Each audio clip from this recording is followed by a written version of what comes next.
আসসালামু আলাইকুম ভিউয়ার্স, আজকের আমি আসলাম আপনাদের জন্য দুধে ভিজানো চিতই পিঠার রেসিপি নিয়ে। অসাধারণ এই পিঠাটি আপনারা বাসায় তৈরি করে খেয়ে দেখবেন।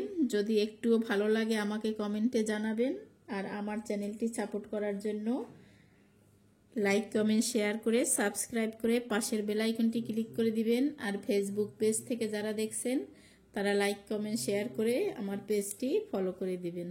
এখানে আমি একটা বল নিয়ে নিয়েছি আর শুকনো আতপ চালের গুঁড়ো নিয়ে নিলাম। আমি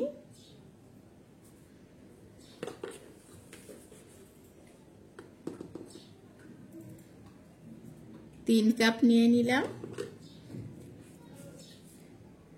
সাথে নিলাম পরিমাণ মতো লবণ। এখানে আমি হাত দিয়ে লবণটা মিক্স করে নিচ্ছি। আর এখানে আমি কুসুম গরম পানি নিয়ে নিয়েছি। কুসুম গরম পানিটা আমি অল্প অল্প করে দিয়ে একটা খামিরের মতো তৈরি করে নেব, মেখে মেখে।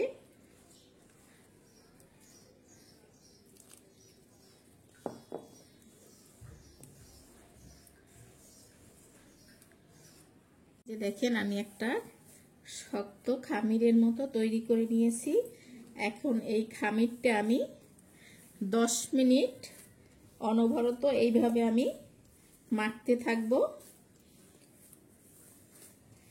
তাহলে শুকনো আতপ চালের গুঁড়োটা কিন্তু শুকনো থাকবে না, ভেজা চালের গুঁড়োর মতো হয়ে যাবে। তো এভাবে হাত দিয়ে আমি মেখে নিচ্ছি। এই যে দেখেন আমি 10-12 মিনিট ধরে ভালো করে হাত দিয়ে মথে নিয়েছি।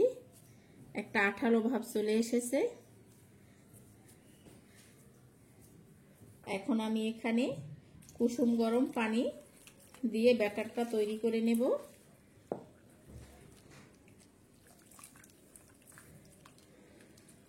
হাত দিয়ে আমি ভালো করে কষলিয়ে কষলিয়ে ব্যাটারটা কিন্তু মেখে নিচ্ছি।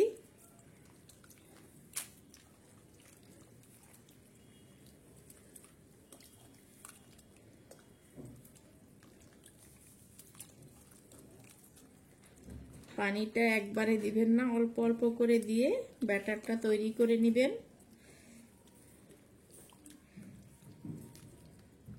তো আমি এটা মেখে নিচ্ছি সম্পূর্ণ পানির সাথে। এই যে দেখেন এখানে কিন্তু ব্যাটারটা করা হয়ে গেছে। এই যে এতটুকু ঘনত্ব হবে ব্যাটারটা। এখন আমি এটা ঢেকে কমপক্ষে 2 ঘন্টা আমি রেখে দেব এইভাবে। তারপরে আমি আবার ফিরে আসছি 2 ঘন্টা পরে। 2 ঘন্টা রেস্টে রাখার পর দেখেন ব্যাটারটা এরকমের পর্যায়ে এসেছে। এখন আমি এখানে চুলায় একটা লোহার ছোট্ট তাওয়া বসিয়ে দিলাম, কড়াই বসিয়ে দিলাম। সামান্য পরিমাণ তেল একটু ব্রাশ করে দিলাম।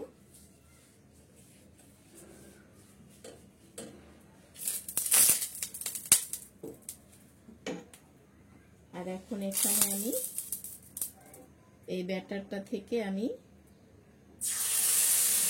1 চামচ ব্যাটার দিয়ে দিলাম, দিয়ে আমি ঢেকে দিলাম।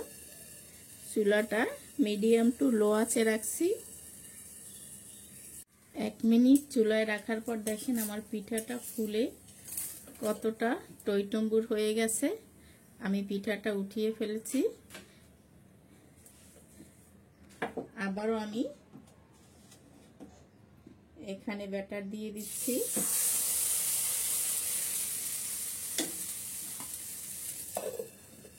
ঢেকে দিয়ে আবার আমি 1 মিনিট সময় রাখবো। আবারও 1 মিনিট রাখার পর পিঠাটা হয়ে গেছে। আর এইভাবে সব পিঠাগুলো আমি এক এক করে ভেজে নিচ্ছি। এখানে আমি চুলায় একটা পাত্রে 2 কেজি দুধ বসিয়ে দিয়েছি। আর এখানে কিছুটা দারুচিনি, সাথে 2টো এলাচ আমি ফাটিয়ে দিয়ে দিলাম। এখানে কিছু খেজুর বাটালি গুড় দিয়ে দিলাম।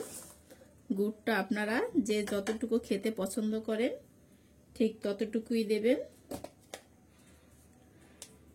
সামান্য লবণ দিয়ে দিলাম যাতে মিষ্টির ব্যালেন্সটা ঠিক থাকে। এখন এই দুধটা আমি বলক তুলে নেব।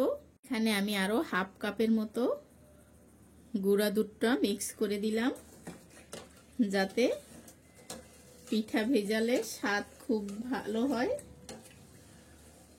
দুধটা যত ঘন হবে ততই কিন্তু স্বাদ বেড়ে যাবে। তো দুধটা বলক আসা পর্যন্ত আমি অপেক্ষা করছি।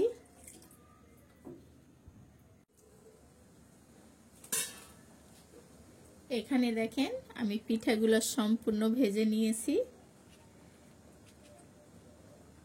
এই পিঠাগুলোই আজকের আমি ভিজাতে দেব। তো দুধটা বলক আসা পর্যন্ত আমি অপেক্ষা করছি।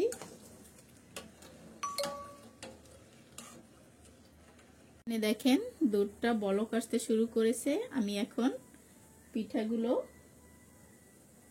এক এক করে দিয়ে দিচ্ছি।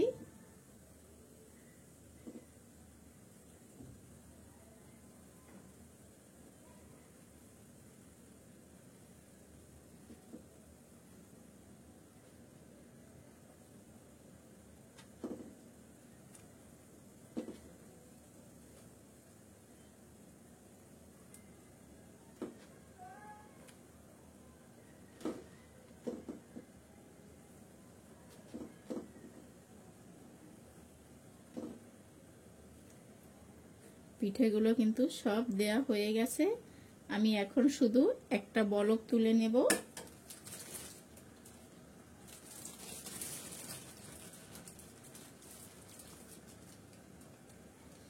আর এখানে কিছুটা আমি নারিকেল কোড়া দিয়ে দিলাম যাতে পিঠার স্বাদটা আরো দ্বিগুণ বেড়ে যায়।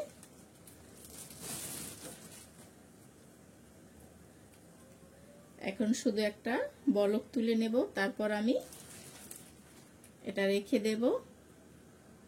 যে দেখেন এখানে কিন্তু পিঠাটা বলক এসে গেছে। একটা বলক আনলেই হয়ে যাবে, বেশি জাল করার প্রয়োজন নেই। এখন আমি এই চুলাটা অফ করে দেব, দিয়ে 3 থেকে 4 ঘন্টা এইভাবে দুধের শিরায় ভিজিয়ে রাখবো। ফিরে আসছি 3 থেকে 4 ঘন্টা পরে।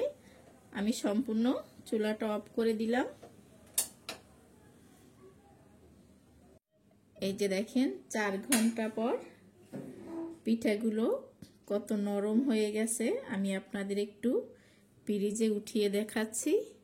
এই যে দেখেন আমার পিঠাগুলো সুন্দর মতো হয়ে গেছে, কতটা নরম তুলতুলে হয়ে গেছে। পিঠাগুলো ভিজে যেমন দেখতে তেমন খেতে অসাধারণ। আপনারা বাসায় এরকমের শীতের দিনে গুড় দিয়ে পিঠা বানিয়ে ভিজিয়ে রাখতে পারেন।